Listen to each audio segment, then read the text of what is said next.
Hey guys, we are back in the Carnage workshop after our little snap 5-day lockdown. Today we're going to do some cutting and welding. We're going to make kind of a little trolley slash dolly thing for the front of the Valiant. Yes, it did have one when we got it, but it was not part of the deal. All right, so the car came with a K-frame that wasn't part of the deal.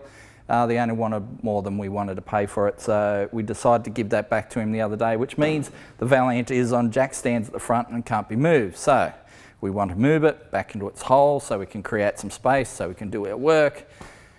So that means, yeah, some cutting and welding today. And of course, we have all the tools for that from Hare & Forbes. Little sponsor plug, but hey, they are a sponsor and they make some cool gear. So we're going to use some of that gear to create a bit of a dolly for the front of the wagon.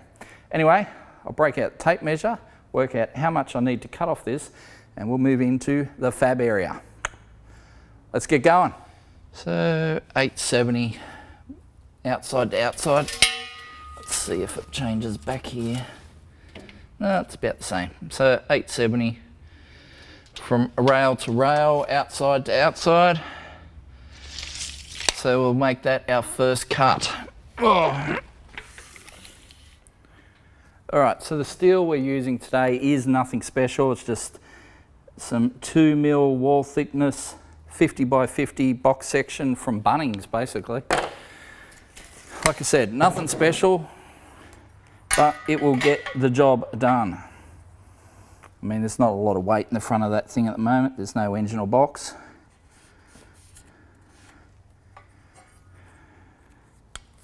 All right, let's make a cut.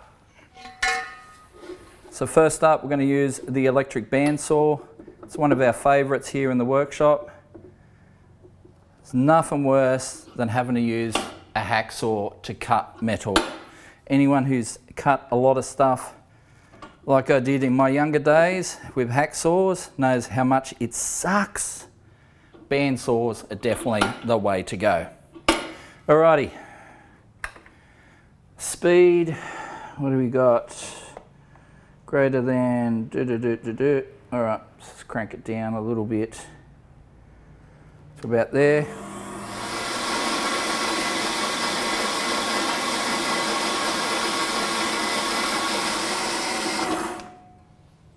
Okay, first cut done.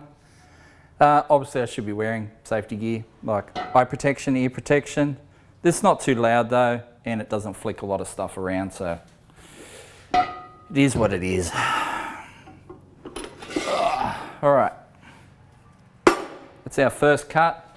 Now what I'm going to do is trim the ends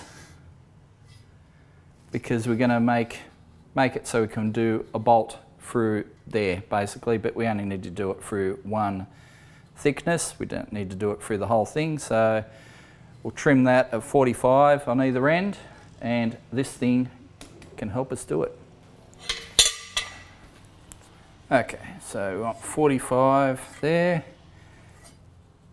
Safety glasses.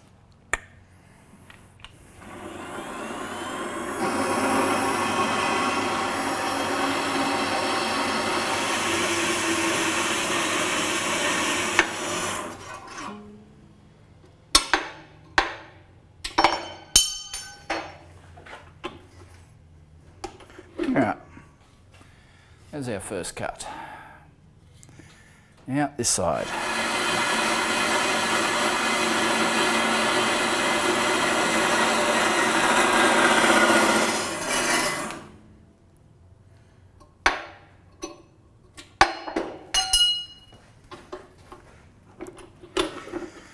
Alright, so we've chamfered both ends. What I'm going to have to do now is just measure how far in from the end we need to drill our hole for our chassis bolts to go through. So it looks like 30mm or thereabouts, maybe 29. All right, now I've got to get up. It's comfortable down here. It's nice and cool too. It's quite hot today. But I can't lay here all day. Or can I?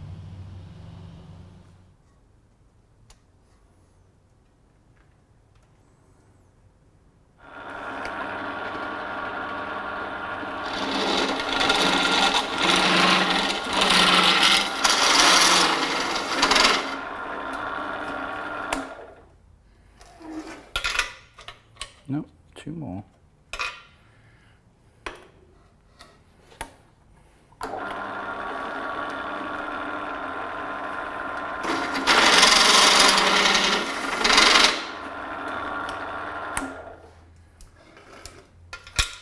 There we go.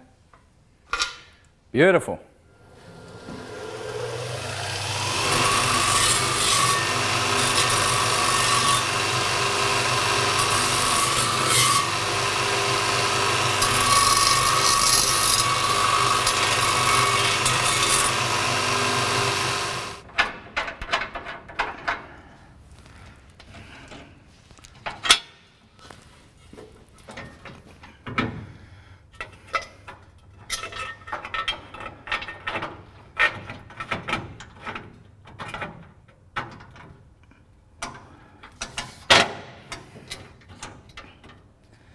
All right, now that looks just about perfect.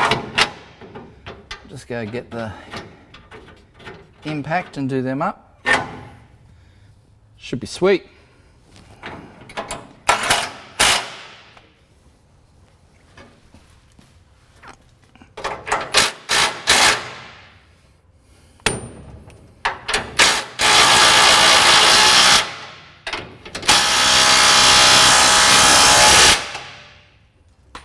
Okay, so the hole might have been out just a smidge, but that's all right. It's in now. Now, we've got to do some wheels. Should be all right.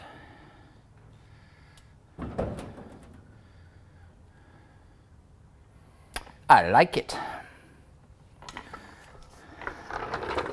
Okay, so ultimately the aim is to mount these under here so we can steer it around.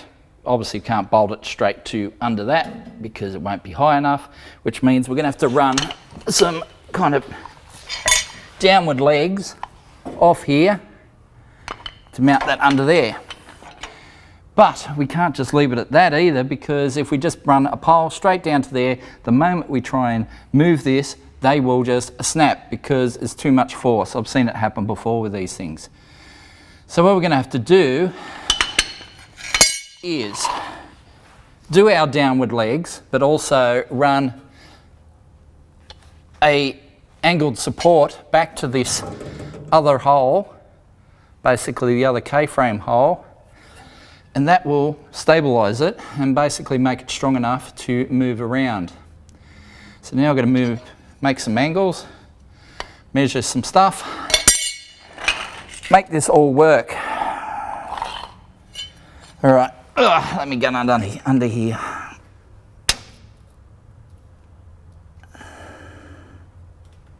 $480 thereabouts. So I have worked out that if we make everything out of this 50mm square stuff, we're going to run out of metal real quick. So what I've decided is to use some of this 40mm square stuff we've got laying around for the back support. So just the angles and stuff. But yeah, I'm going to cut off a length right now, see if it's going to work. Hopefully it will.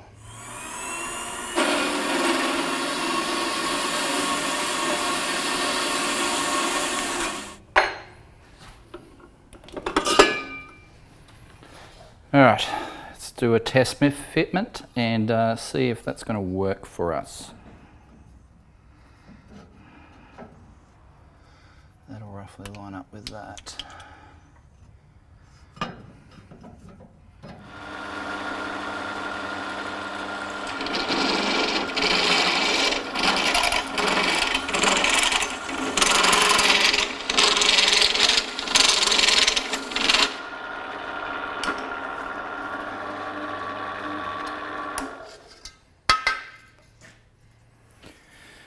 We'll see if this works, but I've got a feeling it's too close to the edge.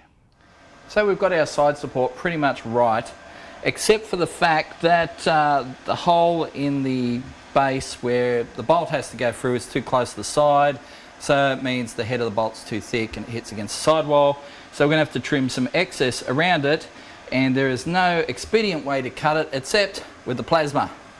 So we're going to break out the plasma, do a quick cut across there and a quick cut across there to basically give us some bolt head clearance. It's a bit butchery, but sometimes you got to do it. Here we go. All right.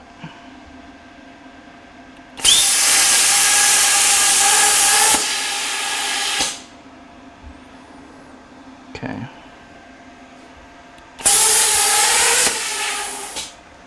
Try to cut along the side.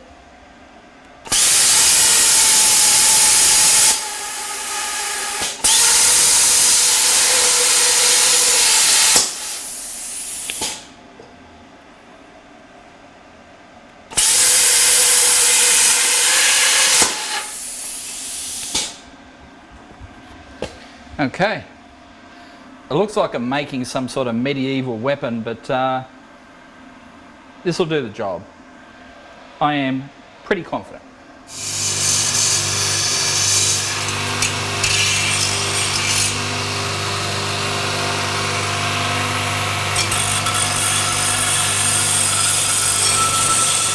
So we have made our little side stay and it works. So now we have to make a mirror image one of this for the other side. I think these are going to be the most complicated pieces in the whole deal, but yeah, this will make the magic happen. Anyway, I think it's time for a montage.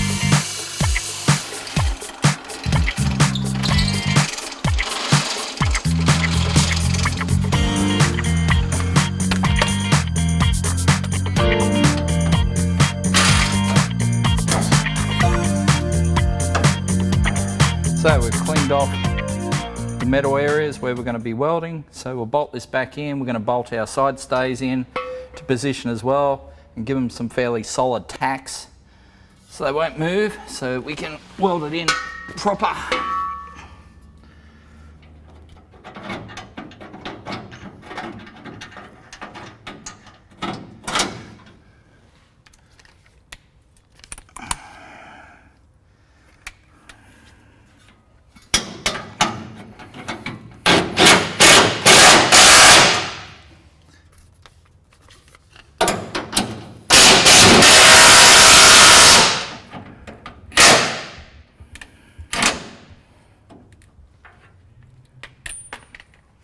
Okay, so that feels level, that feels level. All right,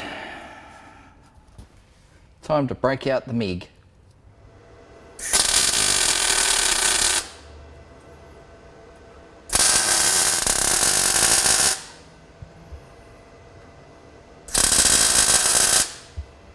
Alright, so we've given that some nice meaty tacks on the top. I'll go in from underneath as well.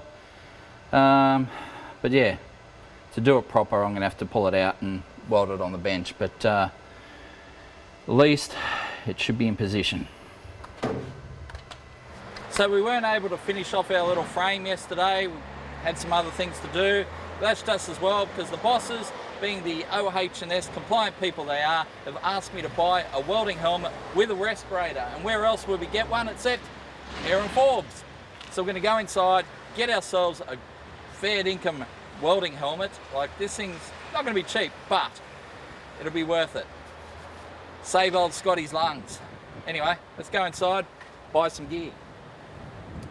So this is what we're going to be looking at, the auto darkening helmet, which we already have, but this one's got the respirator built into it as well. So basically it has a hood inside the helmet. It goes down under your chin, and the respirator down through this device here. Let's get the guys to pull one out for us. Right, well, we've got our new welding helmet, got our receipt. Let's get back to the workshop, get this thing finished off. All right.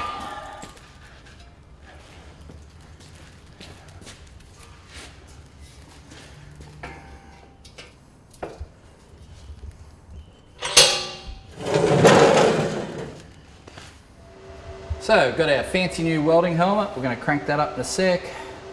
Some may say, where's your jacket? Well, it's on order. They didn't have one in my size, so it's coming. We've got our gloves, we've got our helmet. It is bloody hot in here today, but we've got to do this, so let's get it done. Let's crank up the fan.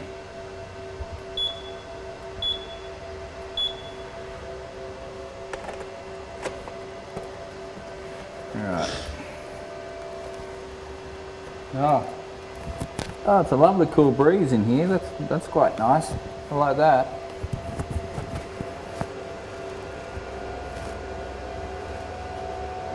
Beautiful and clear too.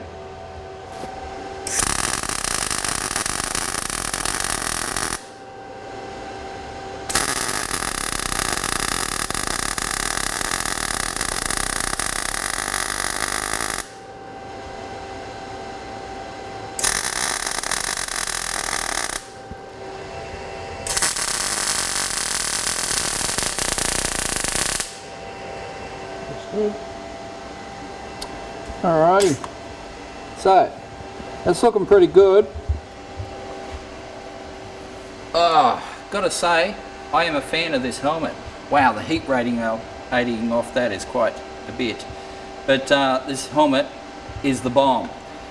With the hood down, it's super cool in there because you've got air circulating, so it's not fogging up and stuff. The visor's super clear. It is definitely worth the dollars, I've got to say. Oh man. Alright, well I'm going to weld some plates on the bottom now, and then we'll attach our wheels, and man, this will be pretty much job done.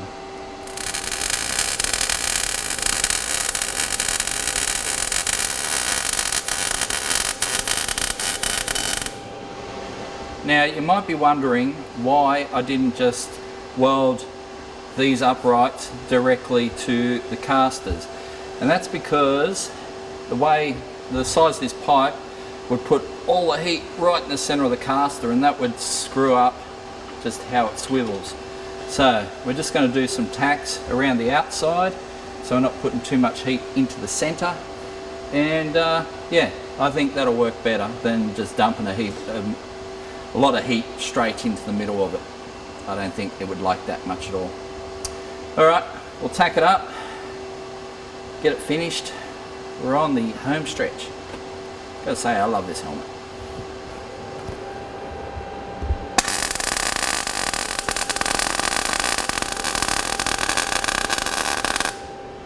So we are pretty close to finished on this thing. One thing I did notice though is it kind of was unsupported side to side, so I decided to put a beam between the two uprights just to give it extra strength. Should make it pretty bloody strong, I reckon. So we'll weld that in now and it will be job done.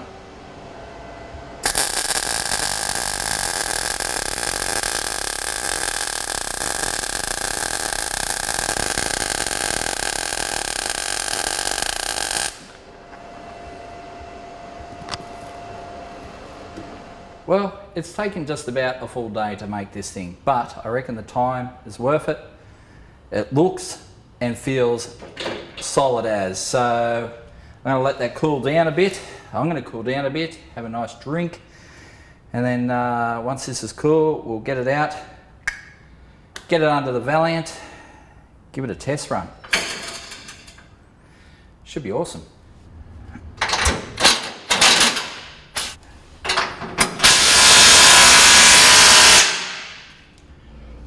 Right.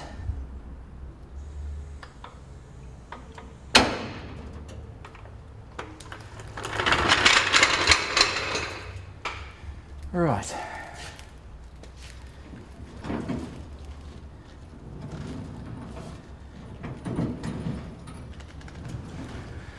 Does the trick.